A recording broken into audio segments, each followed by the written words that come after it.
मी सावित्रीबाई ज्योतिराव फुले ही मालिका सुरू झाली आणि अल्पावधीतच लोकप्रिय झाली. खूप आनंद झाला. ज्योतिराव फुले आणि सावित्रीबाई दोघेही महान. दोघांनी त्या काळात जे सोसलं ते सोसण्याचं बळ आलं तरी कुठून या दोघात, हा प्रश्न तसा अनुत्तरी.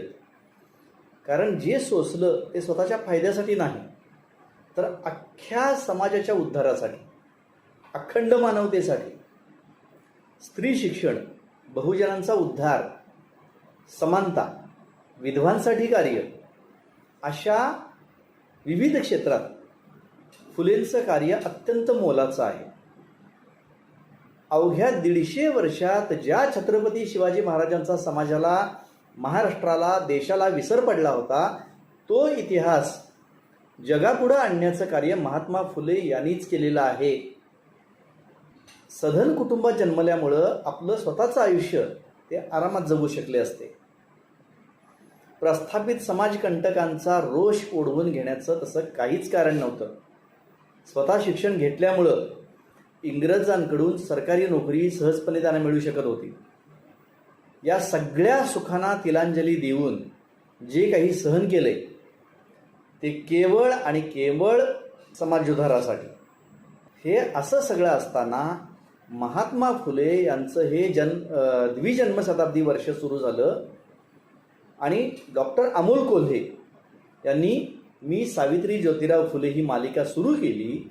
ही खरं तर किती आनंदाची गोष्ट. पण केवळ 152 भागात मालिका थांबणार याची सोशल मीडियावर चर्चा सुरू झाली आणि समाजमन ढवळून निघालं, धास्ती वाढलं.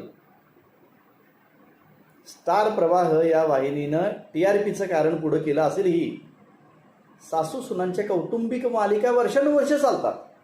लपडेबाज नवरा, नवऱ्याची बायको, अशा संस्कृतीला मारक ठरणाऱ्या मालिका पुन्हा पुन्हा लागतात, चालतात. आणि मी सावित्रीबाई ज्योतिराव फुले ही मालिका बंद होणार?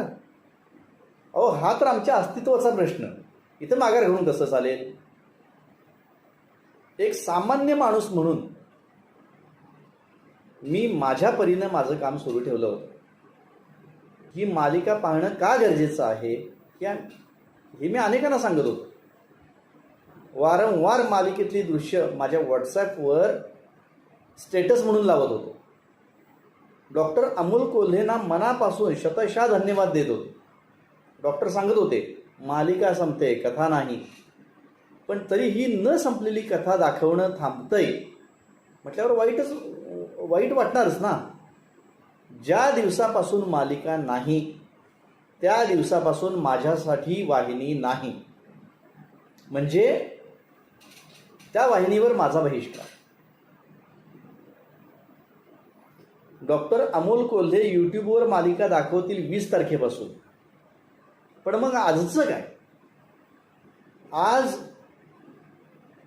17 तारीख आहे. आज 7:30 ते 8 या वेळेत मी करणार तरी काय? मग मी माझ्या परीनं मालिका सुरू केली सुद्धा. महात्मा फुले यांचे समग्र साहित्य याच वेळेत मी वर्षभर वाचेन.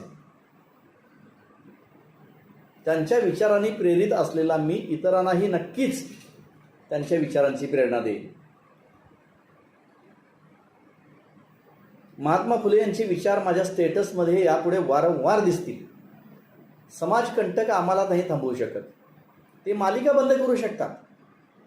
महात्मा फुले आणि सावित्रीबाई फुले यांनी पेरलेल्या विचारांना उगवण्यापासून रोखण्याचं सामर्थ्य यांच्याकडे नक्कीच नाही.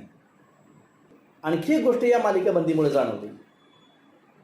जेव्हा पोट तिडकीनं डॉक्टर अमोल कोल्हे मालिका बंद होण्याबद्दल सांगत होते, तेव्हा त्यांच्या बाजूने उभे असणारे लोक किती होते? अखंड चित्रपटसृष्टी, राजकीय नेते मंडळी, इतर TV चॅनल्स आणि एकूण समाज डॉक्टर अमोल कोल्हेंच्या पाठीशी उभा असायला हवा होता. तसं मात्र दुर्दैवाने झालं नाही. महात्मा फुले यांचे आमच्यावर ऋण आहेत. त्यांच्यामुळं आज आपण सन्मानानं जगू शकत आहोत. निदान तेवढी तरी कृतज्ञतेची जाणीव समाजाला असायला हवी होती. ती नाही. या भ्याड व्यवस्थेला काय म्हणावं?